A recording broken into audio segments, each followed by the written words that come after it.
Hello les amis, coucou, c'est Joyuko. J'espère que vous allez bien et que votre semaine se passe bien. Quant à moi, je suis sur nos tabous et c'est forcément le pied. Je suis aussi avec mon petit chat. Il y aura sûrement un peu de bazar tout au long de la vidéo, mais bon, je n'y peux rien. Donc voilà, je voulais répondre à une question que m'a posée une copine, une amie à moi, une bonne amie à moi. Cette bonne amie voulait savoir ce que j'entendais par le sens de la joie, par comment trouver le sens de la joie, parce que j'évoque souvent ça quand même, il y a pas mal. Et je me souviens d'ailleurs que tout au début, quand j'ai commencé à faire des vidéos, j'avais fait une vidéo là-dessus, c'était comment allier l'instant présent et la réalisation de soi. Et donc j'avais parlé un petit peu de comment trouver le sens de la joie et tout ça. D'ailleurs, certains vont dire trouver sa mission de vie, trouver le sens de sa vie et tout. Et moi aujourd'hui, je voulais justement parler de comment trouver le sens de la joie dans ce qu'on fait. Parce que trouver le sens de la joie est un long chemin qu'il faut faire dans notre système, en fait, dans le monde dans lequel on évolue, parce que on carbure essentiellement à la matière. La matière, c'est voilà, c'est ce qui se voit, ce sont les apparences. On carbure au défi, on carbure au challenge, à la comparaison, à l'atteinte d'objectifs à outrance et à n'importe quel prix. Notre système est basé sur un mode de récompense. On doit toujours se sentir, on doit que quand on fait quelque chose, il y aura une récompense. Même, par exemple, aller faire une banale balade, il faudrait que derrière, qu'il y ait quelque chose, qu'on se sente bien après, qu'on se sente relaxé, qu'on se sente détendu. En fait, il faut toujours qu'il y ait quelque chose derrière. Et d'ailleurs, quand on observe un petit peu comment on fonctionne, on voit des personnes pressées d'aller accomplir des tâches en fait, des tâches pénibles visiblement, parce que avoir la tête qu'elles font pour aller faire ce qu'elles ont à faire, ça en dit long en fait. Que ce soit pour amener, par exemple, nos enfants à l'école, que ce soit pour aller au travail, au boulot, c'est encore pire, que ce soit pour aller faire nos courses. Bah là, c'est la totale parce que pour aller faire les courses, on se prend toujours la tête. Et même parfois pour cuisiner des choses, pour cuisiner les aliments qu'on va nous-mêmes consommer, que ce soit pour bricoler, euh, on a l'impression que tout prend toujours des allures de pénitence en fait. C'est vraiment du travail. On est en enfer limite. On a beaucoup de mal à apprécier pleinement ce qu'on réalise. Pourquoi? Parce que tout simplement, nous sommes plus dans le faire. Dans le faire parce que quand quelqu'un doit aller par exemple faire une balade, il faut voir ouais, il faut qu'il s'achète des baskets qui vont avec, il faut qu'il s'achète le beau la belle veste qui va aller avec, mais c'est toute une préparation mais de malade. Et donc même si on prend du plaisir, parce que voilà, ce n'est pas toujours pénible quand même si on prend du plaisir à faire ce qu'on a à faire, le plaisir est toujours de courte durée. Certains d'entre nous s'identifient aussi à fond à ce qu'ils réalisent. Par exemple, le fait de devenir parent, on va faire des enfants pour devenir des parents. On va faire des études pour devenir je suis le directeur de, le manager de, le vendeur, le commercial, je sais pas quoi. Mais le jour où nos enfants, ils vont grandir, ils vont devenir grands, ils vont partir, ils vont nous laisser comme un vide. Et même aussi, parfois, on peut les perdre. Ça peut nous laisser vide. Le jour où on va partir en retraite et qu'on pourra plus s'identifier et être le directeur de tel, l'aide-soignant de tel, l'infirmière, le médecin, le psy, je ne sais pas quoi, bah, qu'est-ce qu'on fait? On va tomber en dépression parce que on saura plus qui on est. On n'aura plus d'identification par rapport à ça. Pour certains, avoir les moyens financiers, c'est une liberté, une sécurité. Et un jour, ils finissent aussi par se rendre compte que l'argent a des limites, l'argent a ses limites parce que ils n'achètent pas tout, l'argent n'achète malheureusement ni la joie, ni l'amour et encore moins la quiétude. Et oui, il existe encore des choses qui n'ont pas de prix. Si finalement toutes ces choses externes à nous ne peuvent nous apporter que des satisfactions immédiates, mais où se cache donc finalement le réel sens de la joie?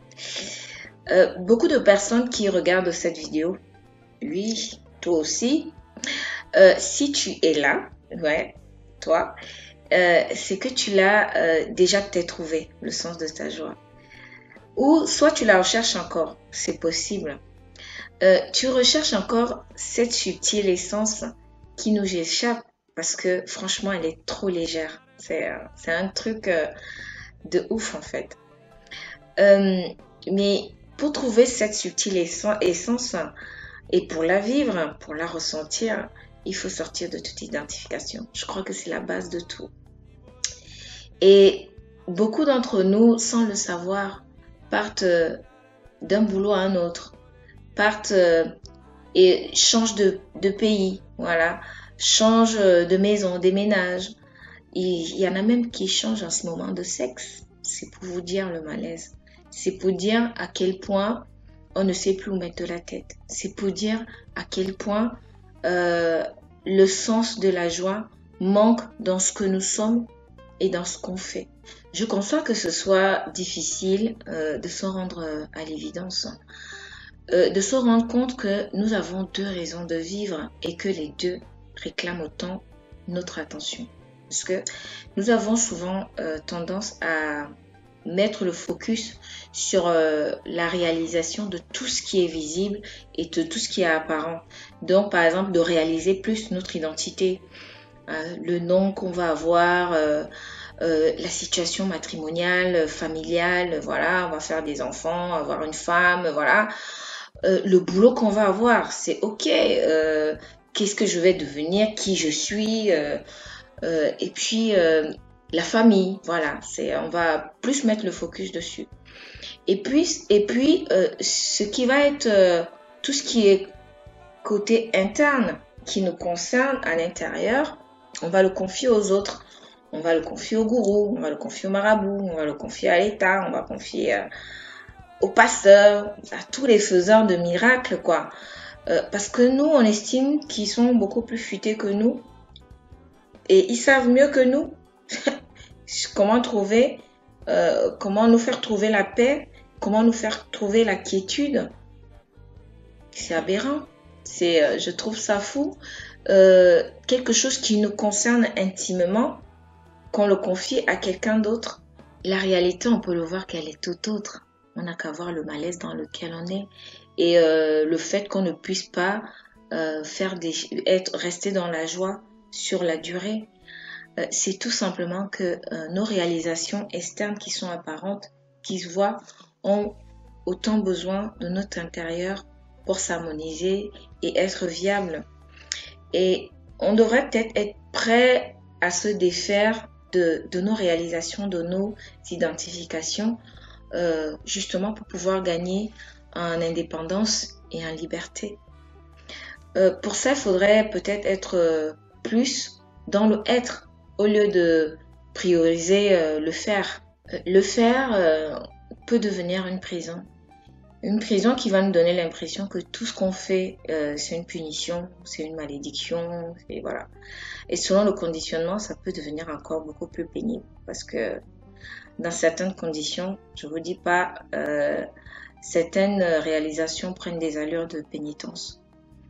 Et c'est vrai quand même qu'on ne nous apprend pas à apprécier ce qu'on fait et de l'apprécier à l'instant T et aussi de donner la valeur à ce qu'on fait. Par exemple, je me rappelle, j'étais en voiture avec deux mecs que j'avais connus, j'avais rencontrés il n'y avait même pas 2 heures parce qu'on avait partagé un certain moment ensemble. Ah non, pas comme vous croyez, hein, c'était pas un moment sans tabou. Non, non, non. En fait, on avait fait une formation ensemble et moi j'avais proposé de les ramener gentiment. Et là, on était en train de discuter et moi, j'expliquais qu'en fait, le moment que je passais avec eux à l'instant T dans la voiture était, pour moi, c'était toute la vie que j'avais en ce moment-là, donc j'en profitais au maximum parce qu'il s'étonnait un petit peu de la joie et de l'enthousiasme que j'avais en ce moment-là. Et ils m'ont demandé, et votre fils, vous irez le chercher à l'école tout à l'heure, et tout à l'heure, c'est, je lui dis non, tout à l'heure, c'est tout à l'heure. Là, maintenant, c'est avec vous, et c'est avec vous que ma vie tourne, c'est maintenant. Parce que s'il m'arrive quelque chose ici, maintenant, à l'instant T avec vous, voilà, c'est là maintenant. Ce qui va se passer à 17h, c'est 17h. Là, il est 13h30. Voilà, à 13h30, je suis avec vous et je profite pleinement de l'instant. Et voilà quoi, on ne profite pas souvent pleinement de l'instant T. Par exemple, quand on va se balader dans la forêt, je sais pas, pour prendre l'air, c'est à ce moment-là que tout se passe pendant la balade. C'est pas quand tu es rentré, tu vas dire, oh, je suis détendu, je suis ici, ok, tu es détendu, c'est la fin, mais la détente, dans 5 minutes, de toute façon, elle va passer parce que dans 5 minutes, il faudra aller faire autre chose. Et donc, tout se passe à l'instant T. Tout se passe maintenant. J'ai comme l'impression qu'aujourd'hui, avec tout ce qui nous tombe dessus là, on n'a pas trop le choix. On doit sortir un petit peu de notre torpeur quoi et bannir tout ce qui est comparaison, tout ce qui est défi, laisser un petit peu les deadlines de côté. C'est bien d'en avoir une, mais voilà que ça ne devienne pas une fin en soi. Les objectifs à tout prix. Les objectifs c'est bien, mais voilà, c'est pas forcément non plus une fin en soi. Parce que justement, comme on a dit, c'est le chemin qui compte. C'est pas l'objectif en lui-même. L'objectif, c'est juste pour te donner une direction à suivre, de réaliser les choses tout simplement, en faisant de votre mieux, comme vous pouvez, avec beaucoup de plaisir, en prenant du plaisir et une bonne dose d'amour. Non seulement ça va vous rendre encore plus efficace, mais vous allez gagner en satisfaction. Et c'est une satisfaction durable, une satisfaction éternelle. Genre quand vous serez assis dans un coin à chaque fois, vous serez épanoui par rapport à ça. On ne saura même pas pourquoi vous êtes épanoui aujourd'hui, mais en fait, c'est parce que c'est ce que vous avez réalisé il y a 10 ans, qui aujourd'hui vous a laissé le parfum, tu vois, ce parfum de légèreté, là, comme on dit, vous l'avez gardé. Si vous avez eu des enfants et que pour vous, les enfants, c'était pas une fin en soi, qu'ils partent, qu'ils ne soient plus là, vous garderez toujours ce parfum de légèreté par rapport à eux. Et comme je dis souvent à quelqu'un, j'ai dit à quelqu'un, pas je dis souvent, j'ai fait une réflexion une fois qui m'a marqué, c'est que les gens, même quand ils sont partis, on garde toujours cette essence d'eux, on garde toujours ce parfum d'eux. Ils sont toujours là, bizarrement. Pourquoi? C'est la même chose pour tout ce qu'on réalise. On devrait pouvoir garder cette essence-là de ces choses-là, qu'on ne se réalise pas que pour avoir quelque chose derrière, mais justement pour pouvoir voilà, garder un parfum de légèreté par rapport à ça. On dit souvent que le meilleur reste à venir, mais moi je crois, de ma croyance toujours, je crois que le meilleur c'est maintenant. Le meilleur c'est aujourd'hui. Le meilleur c'est à l'instant T. Le meilleur c'est quand tu réalises. Il faudrait qu'on dépasse le fait de faire les choses pour pallier à un manque, pour ne plus avoir peur de manquer ou que voilà que ce ne soit plus là, non. Mais faire les choses pour nous satisfaire en premier, et le reste ce sont des bonus. Une fois de plus, je voulais vous remercier pour les interactions. Je voulais vous remercier pour les idées. Et je me rends compte à quel point, grâce à vous, je grandis. C'est fou. Et je me rends à quel point je m'épanouis grâce à nos tabous, d'une certaine façon. Et donc, je voulais vous remercier pour ça une fois de plus. Et faites comme cet ami. poser des questions, posons des réflexions, ayons des échanges qui vont dans le sens de l'évolution, qui vont dans le sens de notre épanouissement, de notre transformation personnelle. Et donc voilà, et puis n'ayons pas peur de dire les choses. N'ayons pas peur d'aller au plus profond des choses. N'ayons pas peur de sortir des sentiers battus. N'ayons pas peur de remettre en question constamment. Toujours de se dire, ok, ma réflexion à moi par rapport à ça, c'est quoi? Et une fois de plus, ici sur No Tabou, je ne dis pas la vérité. Tout ce que je raconte, c'est mon expertise perso, donc qui n'a rien à voir avec la vérité de tout le monde. Au contraire, ce que j'aimerais, c'est que tout le monde fasse comme moi, que tout le monde pose son expertise pour qu'on s'enrichisse encore plus. Parce que voilà, grâce aux autres, on grandit. Grâce aux autres, voilà, on découvre. Et voilà, l'échange est ce qui pourrait nous arriver de mieux. Allez, je vous dis à très bientôt sur No Tabou. Prenez soin de vous, transformez-vous, partageons, grandissons, évoluons et voilà, n'ayons ça comme credo quoi. Je vous embrasse très fort et j'ai envie de vous dire un gros je vous aime. À très bientôt sur No Tabou. Bisous, ciao.